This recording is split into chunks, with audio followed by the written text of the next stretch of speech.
Aqui está o nosso coração diante do altar do Altíssimo, debaixo da sombra do Todo-Poderoso, a sombra do Onipotente. Descansará o nosso coração nessa noite. Por isso nós nos colocamos diante de Ti e pedimos, Espírito de Deus, que o nosso coração seja cheio de Ti, transborde de Ti, manifeste Tua presença, Senhor, para a glória do Teu nome. Ilumina, Senhor, os nossos pensamentos nesta noite, enquanto meditamos na Tua palavra. Fala conosco, para que ela possa produzir bom fruto em nossos corações, em nome de Jesus, amém. No livro de Apocalipse, capítulo 2, Apocalipse, capítulo 2, tenho certeza que você já deve ter ouvido muitas pregações sobre Apocalipse capítulo 2, mas a riqueza da Bíblia é essa: nós podemos ler e ouvir a palavra de Deus diversas vezes e sempre o Senhor vai falar algo novo conosco, às vezes algo que já falou e nós ainda não aprendemos e precisamos aprender. Apocalipse capítulo 2, diz assim a palavra do Senhor: ao anjo da igreja em Éfeso escreva: estas coisas diz aquele que conserva, na mão direita as 7 estrelas e que anda no meio dos 7 candelabros de ouro. Conheço as obras que você realiza, tanto o seu esforço como a sua perseverança. Sei que você não pode suportar os maus e que pôs à prova os que se declaram apóstolos e não são, e descobriu que são mentirosos. Você tem perseverança e suportou provas por causa do meu nome, sem esmorecer. Tenho, porém, contra você o seguinte: você abandonou o seu primeiro amor. Lembre-se, pois, de onde você caiu, arrependa-se e volte à prática das primeiras obras. Se você não se arrepender, virei até você e tirarei o seu candelabro do lugar dele.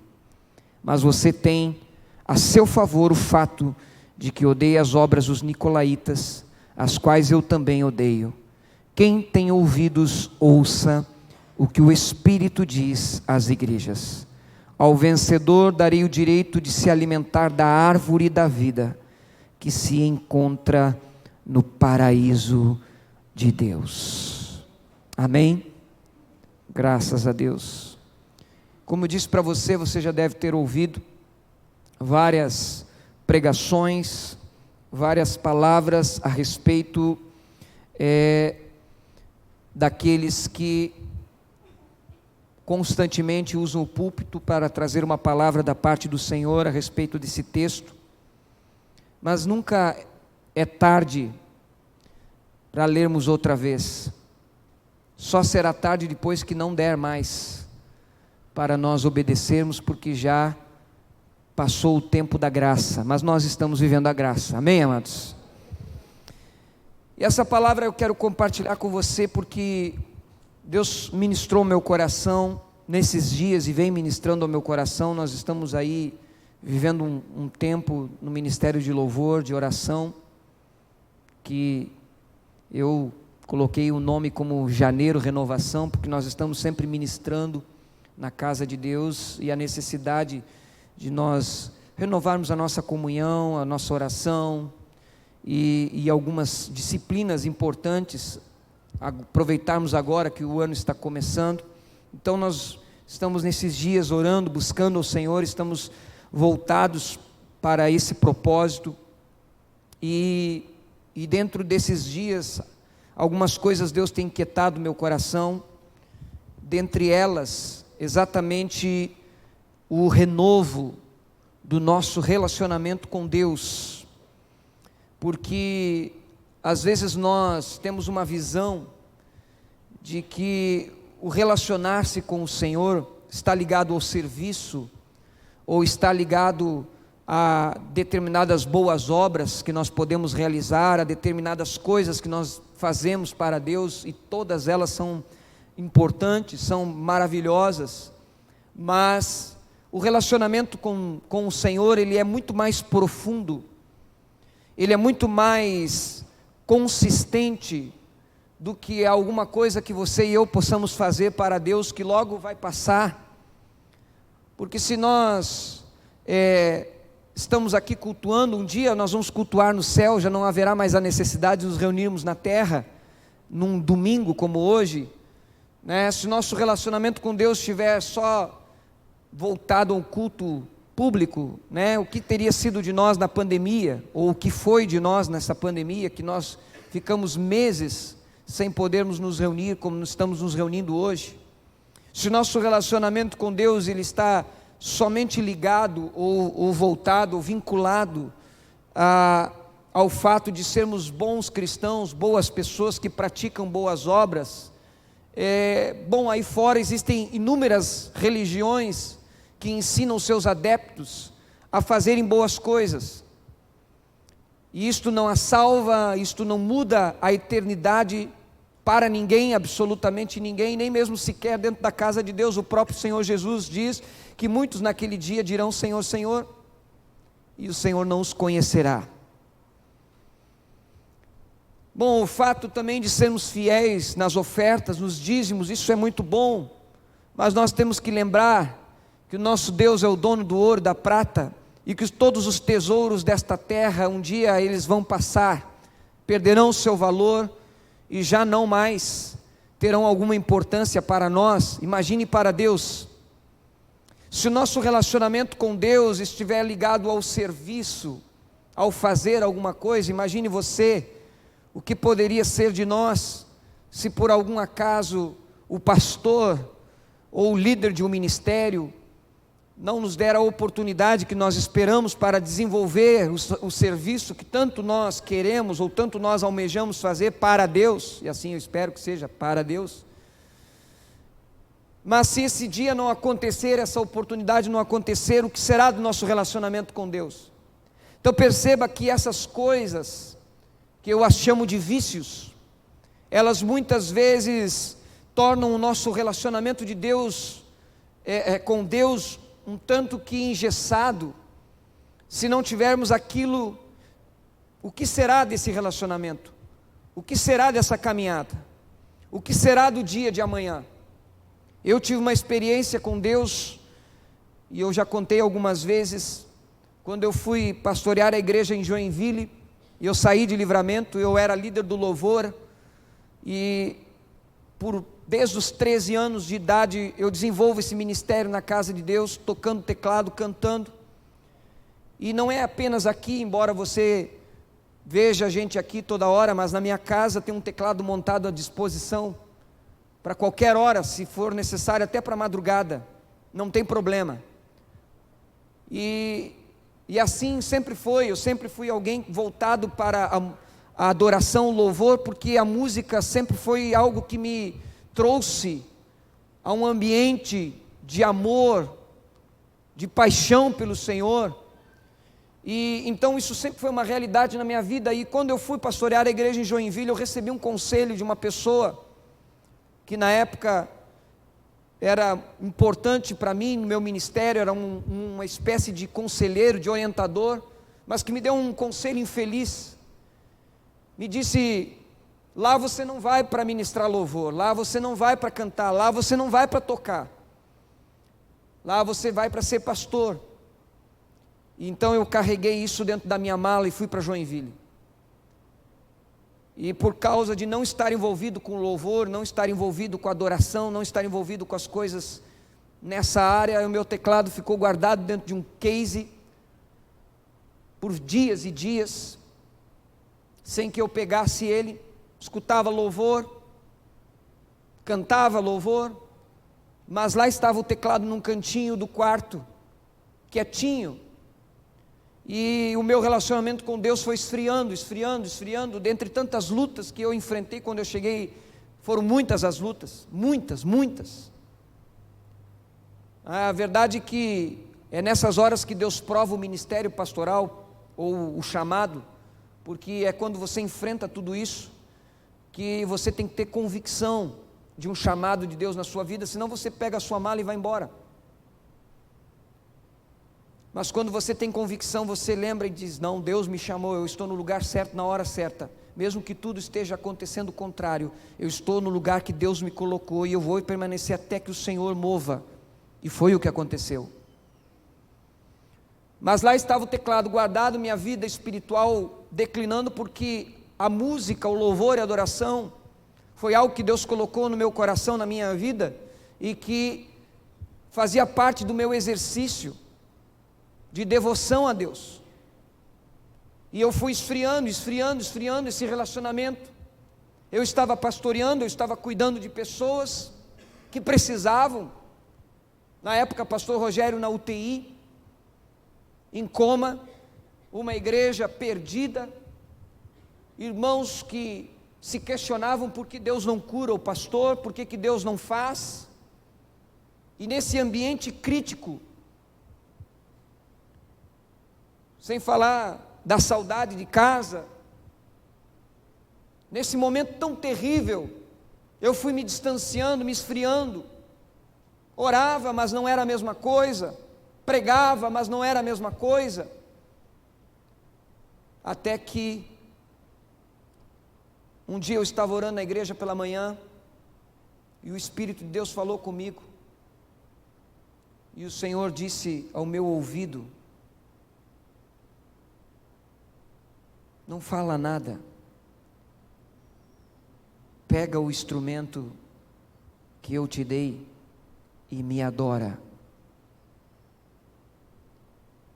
Eu levantei daquele templo, fui para o gabinete, porque eu tinha que dar expediente, toco o telefone da igreja, e eu recebo a ligação de uma pessoa, e quando eu atendo aquela ligação, a palavra foi exatamente esta: assim diz o Senhor, eu estou com saudade do teu louvor e da tua adoração. Porque nós vinculamos, rotulamos o que é relacionamento com Deus com alguma coisa. Mas eu quero convidar você nessa noite a desassociar isso da sua mente, tirar isso um pouco da sua mente, e volte-se à palavra, volte-se ao que a Bíblia diz, volte-se ao que Jesus fala, volte-se àquilo que a Bíblia chama de relacionamento, de intimidade. Volte-se a esse contexto. Jesus aqui está falando à igreja de Éfeso. Esta igreja era uma igreja, uma das 7 igrejas da Ásia, que são mencionadas no livro de Apocalipse. Existiam outras igrejas, mas não sei por que razão, nós não sabemos, isso é um mistério que só vamos saber no céu. Por que razão apenas para 7 delas o Senhor escreveu? Alguns teólogos dizem, é porque 7 é o número da plenitude.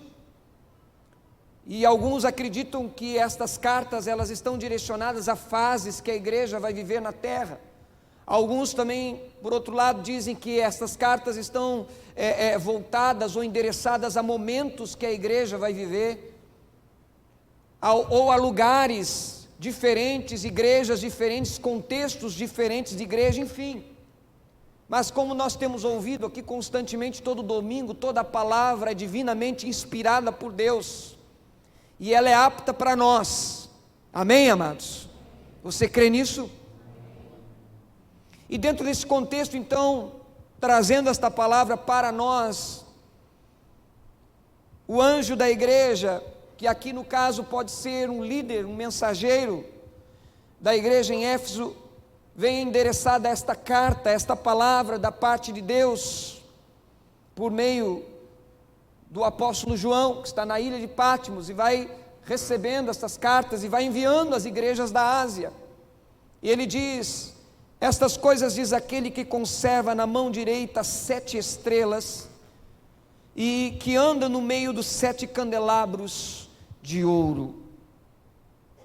É interessante essa expressão porque aqui nós podemos perceber que é como se o Senhor estivesse dizendo: olha, aqui quem está falando não é alguém que desconhece, não é alguém que não sabe o que está acontecendo, mas é alguém que está passeando, é alguém que está andando, é alguém que está no meio, é alguém que está sondando os corações, é alguém que está sondando as mentes, é alguém que está percebendo. E aí ele diz, verso 2: conheço as obras que você realiza, tanto o seu esforço como a sua perseverança. Sei que você não pode suportar os maus e que pôs à prova os que se declaram apóstolos e não são, e descobriu que são mentirosos. Perceba que igreja fantástica, uma igreja que tem pessoas que realizam boas obras, obras essas que João, o apóstolo João, lá da sua prisão, escrevendo a carta, direcionado por Deus, por aquele que passeia no meio das igrejas, ele está escrevendo e realçando, trazendo a ênfase sobre as boas obras, obras boas. Isso é bom porque significa que estamos cumprindo os mandamentos do Senhor. O próprio Jesus diz que os homens deveriam glorificar a Deus através das nossas boas obras. Então é uma virtude, tanto o seu esforço como a sua perseverança. Fantástico quando o Senhor olha e diz: olha, eles estão se esforçando. Aliás, o reino de Deus é conquistado também através de esforço, de muita disciplina, de muita busca.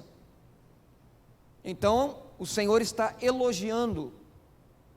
Também, Ele está dizendo a sua perseverança. O Senhor mesmo nos ensina, aquele que perseverar até o fim. Então, perceba que Ele está falando coisas boas. Ele está falando de coisas agradáveis a respeito daquela igreja.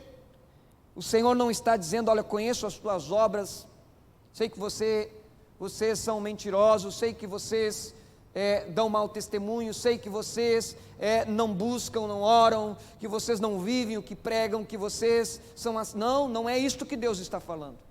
O que Deus está falando a respeito deles é que eles tinham boas coisas. Eles tinham boas coisas. E aí o Senhor ainda diz mais: e que pôs à prova os que se declaram apóstolos e não são. Não era uma igreja que aceitava qualquer tipo de pessoa falando, pregando, edificando. Perceba, João está falando claramente isso, mostrando que, olha, eles têm um discernimento, eles têm uma percepção, e eles também são aqueles que descobrem o que é mentira, trazem à luz o que é engano. Perceba como isso está muito claro nas palavras do apóstolo João. E mostra que é uma igreja de qualidade doutrinária, talvez o estudo da palavra, talvez firmados na doutrina dos apóstolos. É uma igreja clara naquilo que crê, muito claro na mente dos irmãos. E ele diz: vocês têm perseverança e suportam provas por causa do meu nome, sem esmorecer. Irmãos, nós estamos falando aqui de uma época terrível para a igreja. A igreja estava sendo perseguida, João estava preso, o Império Romano dominando com mão de ferro. Você percebe claramente que a perseguição não era uma coisa supérflua, era uma coisa realmente forte, pesada, constante. Os prisioneiros, no caso João, estavam presos em uma ilha, isolados, distantes, e isso para que não pregassem, não liderassem, não mentoreassem, não conduzissem, para que a igreja se destruísse. Assim era o pensamento, fragmentar a igreja. Eles estavam debaixo de prova, mas o texto não diz que eles estavam fugindo da prova, nem que estavam sendo reprovados por esta prova, mas que eles estavam perseverando e suportando essas provas por causa do nome do Senhor.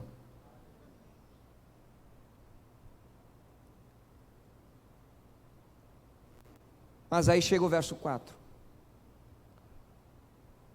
e eu acho fantástico o verso 4, porque eu entendo que Deus, Ele quando trabalha no nosso coração, Deus é cirúrgico. Deus, Ele sabe ir ao ponto. Deus sabe ir ao tema. Deus sabe ir exatamente aonde nós precisamos, aonde nós realmente necessitamos.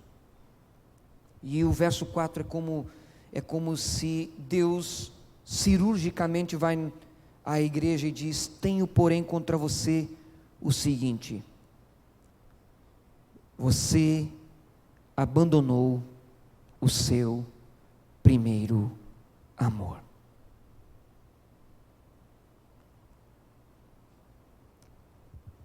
Quando eu era criança e depois adolescente, e eu ouvia essa palavra, eu por diversas vezes ouvi as pregações, as pessoas falavam: você perdeu o seu primeiro amor, porque você vem menos na igreja.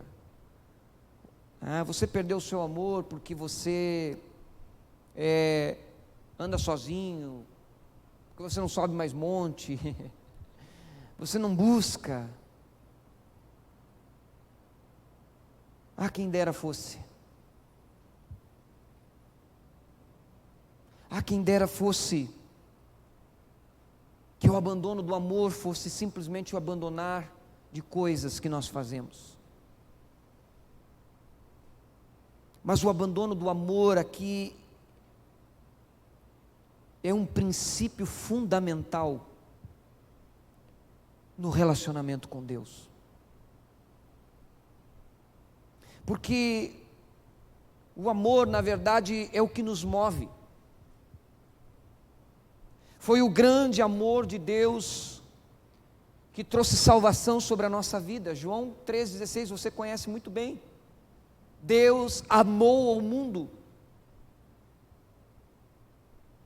A maior demonstração de amor da parte de Deus foi seu Filho morrer na cruz. Toda a obra, toda a vinda de Cristo, todos os dias que Jesus passou sobre a terra, os 40 dias lá no deserto, as 40 noites, os 3 anos do seu ministério, a oposição, a crucificação, o suor com gotas de sangue, o sacrifício, o sentimento de que estava longe de Deus, o sentimento de que estava longe do Pai. Deus meu, por que me desamparaste? Tudo isso se resume naquilo que o apóstolo Paulo diz: mas Deus prova o seu amor para conosco pelo fato de Cristo ter morrido por nós, sendo nós ainda pecadores. Então o amor é algo fantástico na visão divina, porque o amor está no coração de Deus, e Deus é amor. Deus nos ama e por isso Ele nos alcança através do chamado à salvação. Deus nos ama e por isso Ele ouve a confissão dos nossos pecados, Ele vê o nosso arrependimento, os frutos de arrependimento, lança os nossos pecados no mar do esquecimento, porque Ele nos ama. Pecados que afrontaram a santidade de Deus, pecados que entristeceram o Espírito de Deus, pecados que nos levaram para longe de Deus, mas Ele nos ama e por isso nos perdoa.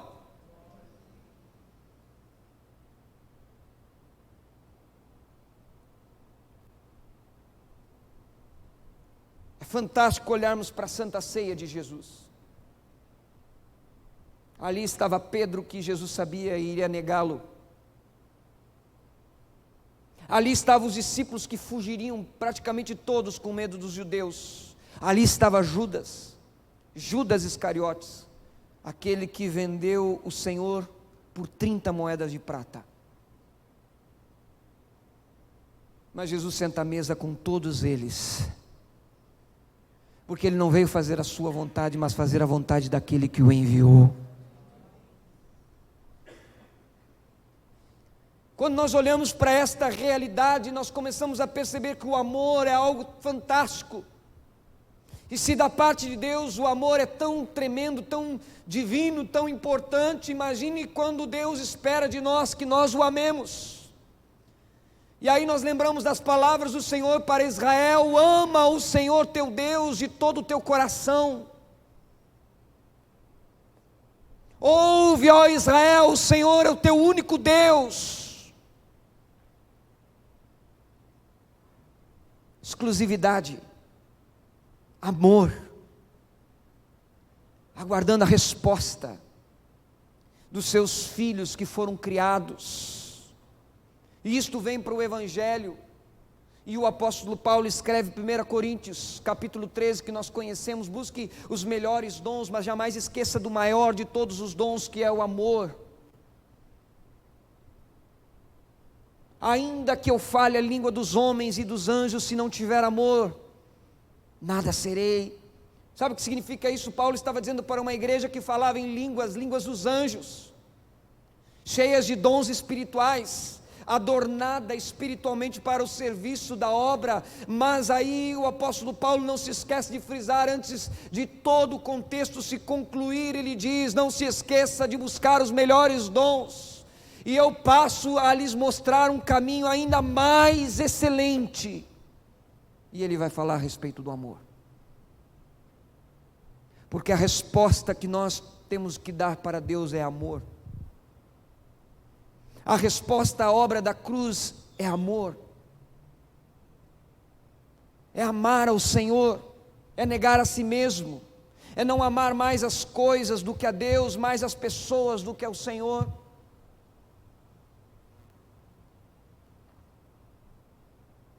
Certa vez eu disse para um casal, aliás eu preguei num culto de jovens, não aqui, mas lá em Joinville, a respeito de deixarmos o Senhor ser o centro da nossa vida, Jesus se assentar no trono e nós amarmos somente a Ele. E no final do culto eu fui procurado e disseram: pastor, eu não concordo com a sua palavra. E eu falei: por quê? Eu não concordo porque se eu deixar o Senhor assentar no trono da minha vida, significa que eu vou ter que abrir mão de tudo, de trabalho, de família, de tudo. E eu nem sei se fui chamado para isso. E eu disse: você está totalmente enganado. Eu não preguei sobre o chamado ministerial. Eu preguei sobre o chamado a ser cristão, o chamado a deixar Cristo governar a sua vida, Cristo ser o centro da sua vida. Isso não é um chamado para uns, isso é um chamado para todos. Isso é um chamado para quem é igreja. Depois de algum tempo, o que aconteceu? Foram chamados para o ministério. Parece até ironia. Mas a realidade é que muitas vezes as pessoas elas fazem esta confusão. Nós fomos chamados a dar esta resposta a Deus, aonde nós vivemos, na nossa casa, com a nossa família, na sociedade que nós estamos inseridos. Nós precisamos amar a Deus mais do que qualquer outra coisa, amarmos a Deus mais do que o nosso próprio trabalho, mais do que o dinheiro.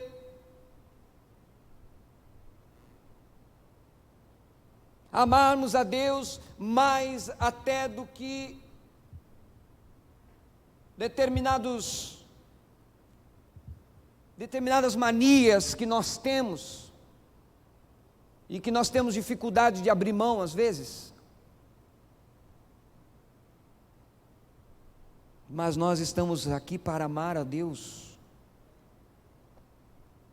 Esta igreja, ela ouve da parte do Senhor cirurgicamente: você abandonou o seu primeiro amor.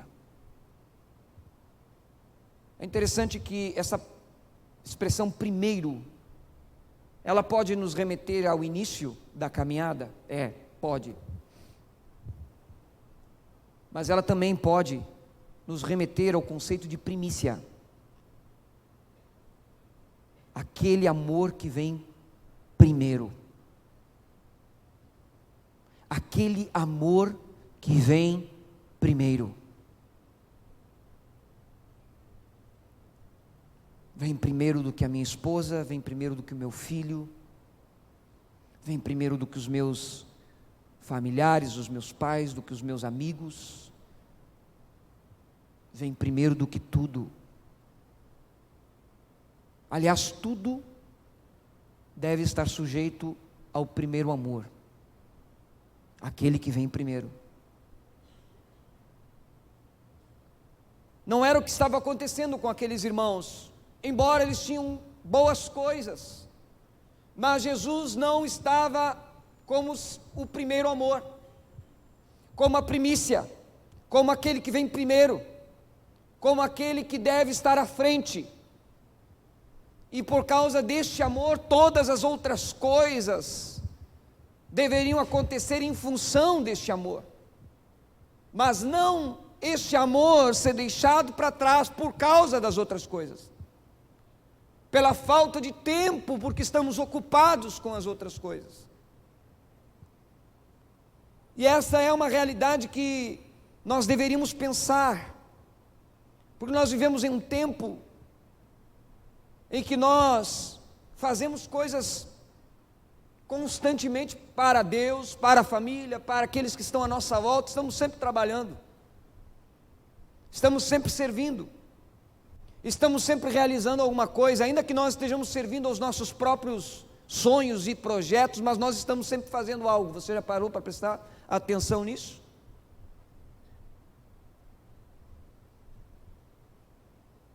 E à medida que nós vamos caminhando, nós vamos colocando essas coisas no lugar do que vem primeiro, do primeiro amor, do que deveria ser primeiro, ou do primeiro que nós conhecemos lá atrás e nos cativou, e nos conquistou, e nos atraiu. Nós deveríamos reavaliar as coisas. Então, a palavra do Senhor para a igreja era: lembre-se, pois, de onde você caiu. Arrependa-se e volte à prática das primeiras obras. A prática das primeiras obras. A obra que vem primeiro é amar a Deus.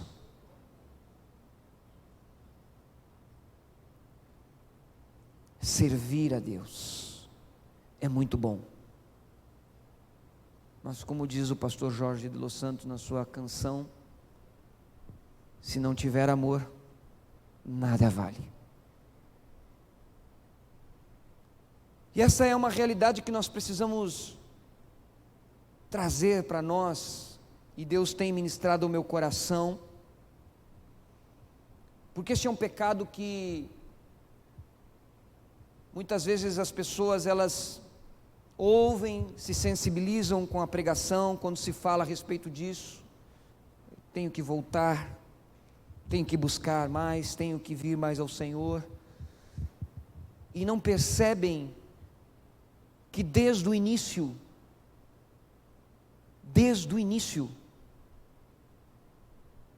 desde Adão e Eva, até hoje,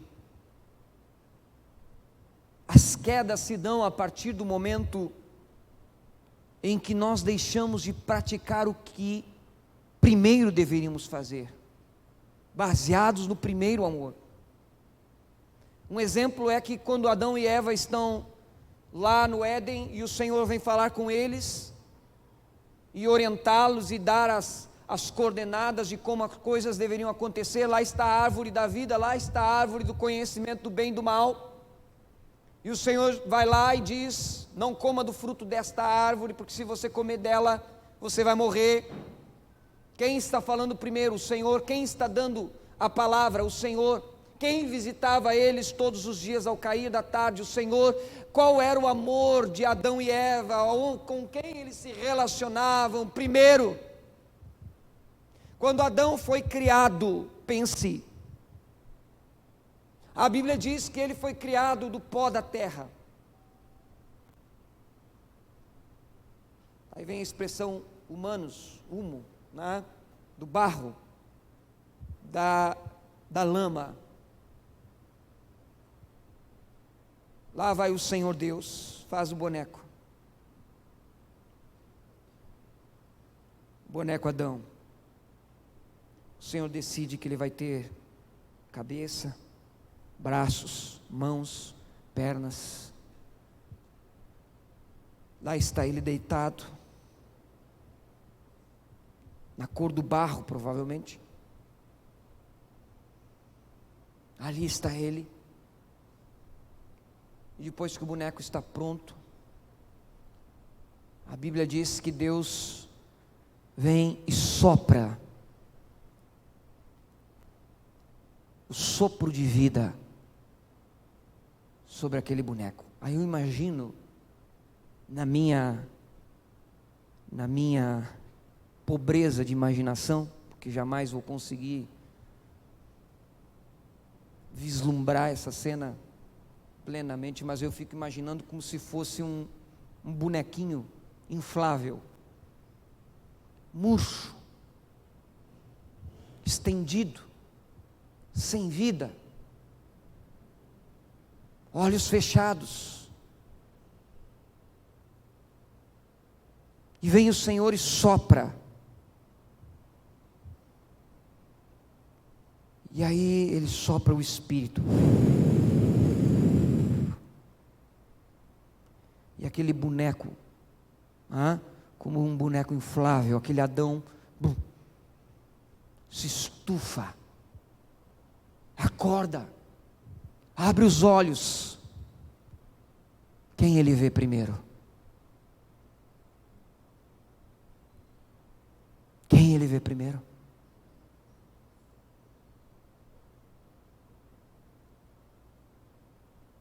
Quem ele estava enxergando? Os primeiros olhos humanos a verem o Senhor.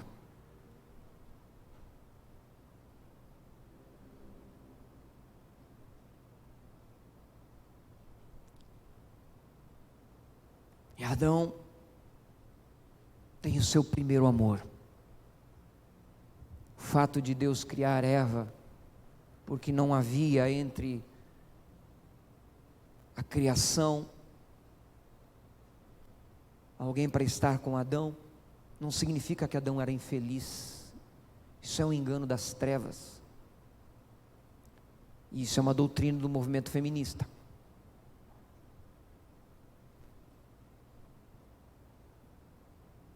Não. Adão era feliz, sim. Porque ele não conhecia o mal, ele não tinha experimentado a frutinha do conhecimento do mal. Ele era feliz. Ele só conhecia o que era bom. E a primeira pessoa que Adão viu foi o Senhor. Quem dera hoje,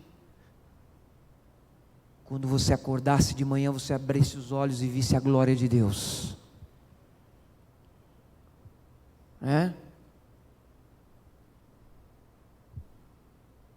Muitos dormem e acordam no céu, e vem a glória de Deus, nem estão preocupados se eles estão lá, ou se eles estão tendo uma visão, porque o mais importante é eles viram o Senhor. A realidade é que Adão tinha o seu primeiro amor, aquele que vem primeiro.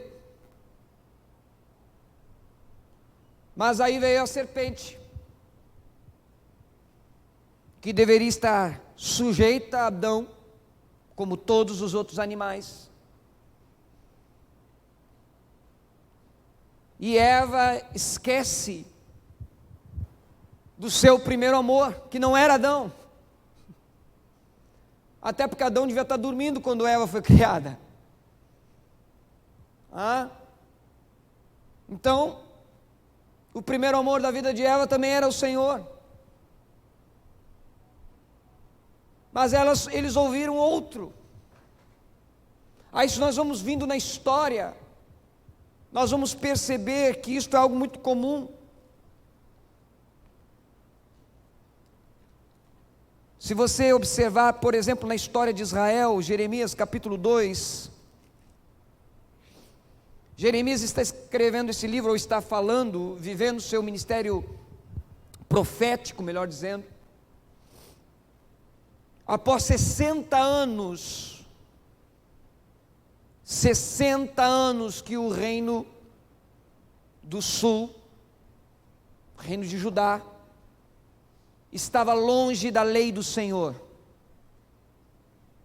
60 anos de esfriamento espiritual. Só não estava pior do que o reino do norte, que estava 100% desviado. E a realidade é que as palavras que o Senhor traz a Jeremias, no capítulo 2 ele diz: vá e proclame diante do povo de Jerusalém, assim diz o Senhor, lembro-me de você, meu povo, da sua afeição quando era jovem, do seu amor quando noiva, e de como você me seguia no deserto, numa terra que não é semeada. Israel era congregado ao Senhor, e eram as primícias da sua colheita. Todos os que o devoraram se faziam culpados, o mal vinha sobre eles, diz o Senhor. E aí o Senhor vai desenvolvendo a palavra, mas vamos um pouco mais à frente, até em função do tempo. Verso 13: porque o meu povo cometeu 2 males, abandonaram a mim a fonte de água viva, e cavaram cisternas rachadas, que não retêm as águas. Entre outras palavras, Deus estava dizendo para o povo de Israel: eu me lembro quando você era meu, somente meu. Eu me lembro da sua afeição, alegria, quando você era jovem, cheio de disposição. Deus não está falando de uma pessoa, está falando de um povo. O fato de ser jovem era o início da caminhada, mas estava cheio de disposição. O seu amor quando noiva. Perceba que no Antigo Testamento há uma analogia muito clara, e Jesus mantém essa analogia, de que o seu povo era noiva, e o noivo era o Senhor. Seu amor quando noiva, de como você me seguia no deserto, numa terra que não é semeada. Israel era consagrado ao Senhor, e eram as primícias da sua colheita. Todos os que a devoravam eram culpados, faziam mal, porque estavam fazendo mal contra um povo que não estava em inimizade com Deus, mas estava em relacionamento com Deus. Era um povo santo,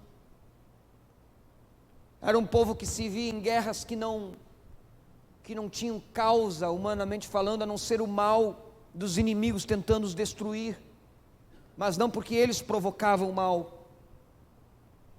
Então Deus vai e fala a respeito desse povo, da sua condição.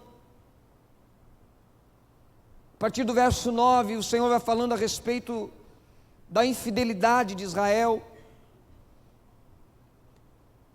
O verso 11 diz que o povo trocou a glória de Deus por aquilo que não tem proveito algum, aquilo que era talvez um entretenimento.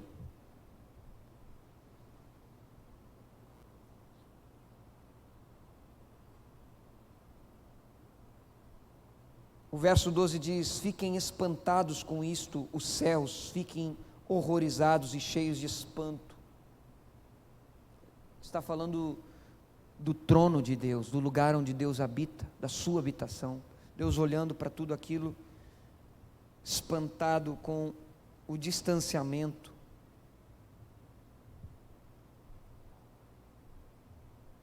E no verso 13 que nós lemos, 2 males o povo cometeu: abandonaram a fonte de água viva e cavaram cisternas rachadas. Abandonaram a fonte. A fonte era Deus, a fonte da vida, a fonte do relacionamento, a fonte da inspiração, a fonte da devoção, a fonte de tudo. De tudo. Esse foi o primeiro mal. Trazendo as palavras de Jesus à igreja de Éfeso para cá, se nós pudéssemos unir as duas, porque o contexto não é muito diferente, nós entenderíamos: olha, aonde você caiu foi quando você abandonou a fonte. Quando você achou que estava vazio e não poderia mais ser cheio, você esqueceu da fonte, você esqueceu daquele que faz, você esqueceu daquele que dá, você esqueceu daquele que ama, você esqueceu daquele que se doa, daquele que muda o que for necessário por você, aquele que te ama, aquele que te quer. Ele é a fonte. E o segundo mal: cavaram cisternas.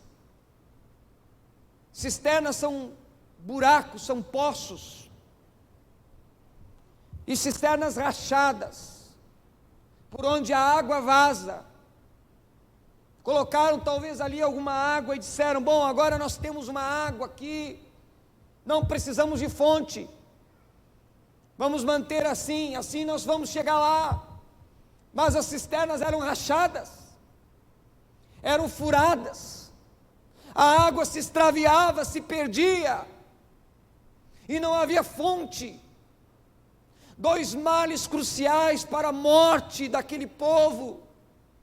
Trazendo isto para a vida espiritual, 2 males terríveis à vida espiritual de qualquer pessoa: trocar a fonte. Não existe espiritualidade sem aquele que é o Espírito de Deus. Não existe vida espiritual se não houver o entendimento que do nosso interior fluirão rios de água viva, promessa do Senhor Jesus, que aquele que tem sede veio ao Senhor e bebeu, e nunca mais terá sede. A sede vem da fonte, se você deixar a fonte.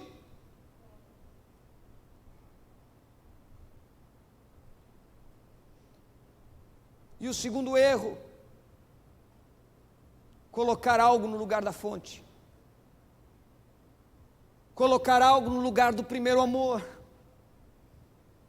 colocar algo no lugar da primícia, daquele que vem primeiro, daquele que nos ama, daquele que nos criou, aquele que é antes de todas as coisas, que por meio dele vieram a existir todas as coisas. Sem ele nada do que foi feito se fez.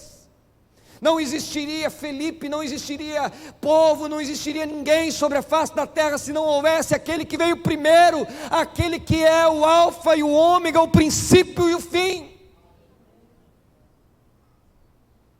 Como trocar a fonte?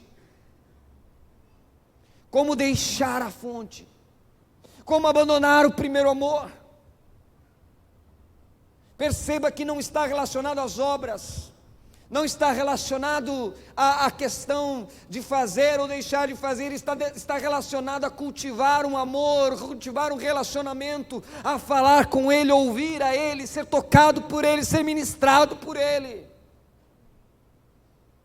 se deixar tocar, se deixar tratar, se deixar moldar, ser manso e humilde de espírito, como Jesus nos ensina, porque Jesus é manso e humilde de espírito, manso porque Ele está à disposição de Deus, para ouvir a voz de Deus, Ele está manso aos ouvidos, mansos para ouvir a voz do Pai.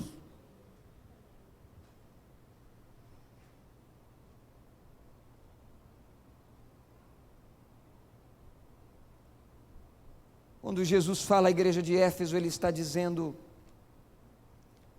lembre-te de onde você caiu.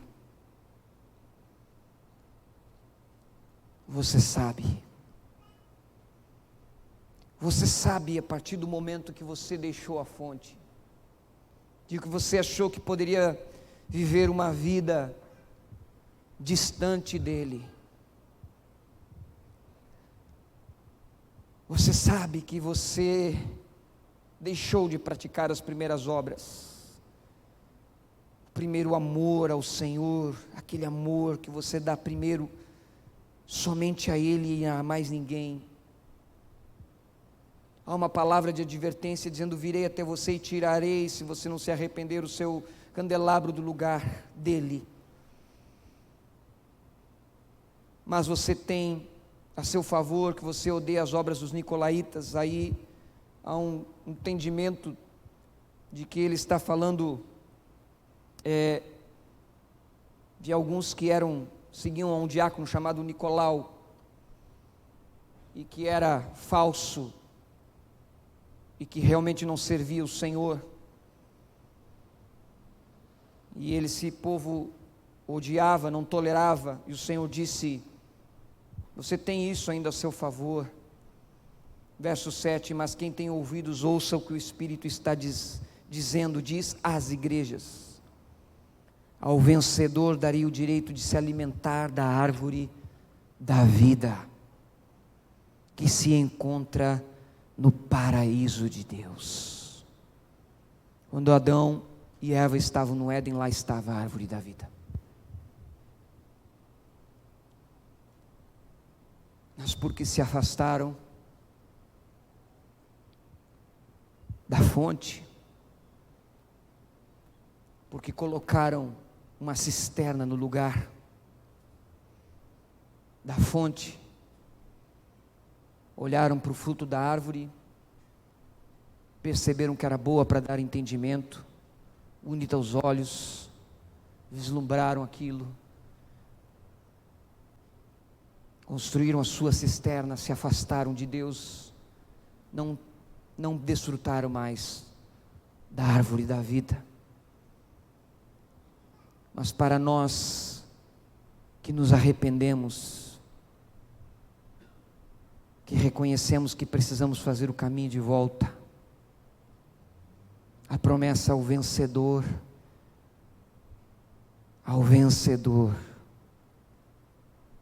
ele vai estar no paraíso diante da árvore da vida. Ele vai voltar à fonte. E a minha palavra para você nessa noite é bem simples.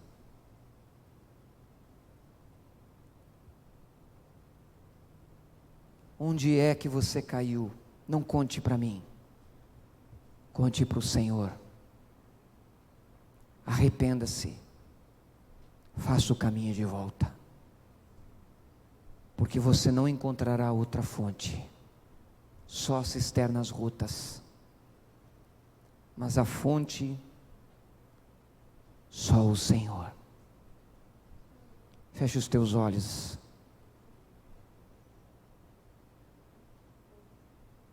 Eu gostaria que você guardasse um momento de silêncio aí onde você está.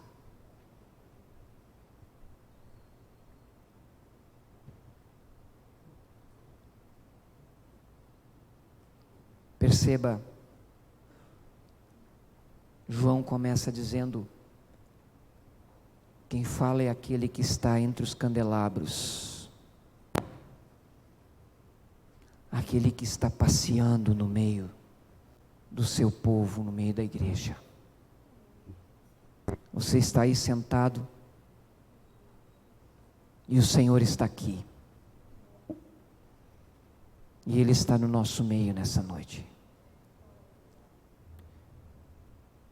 Você está na sua casa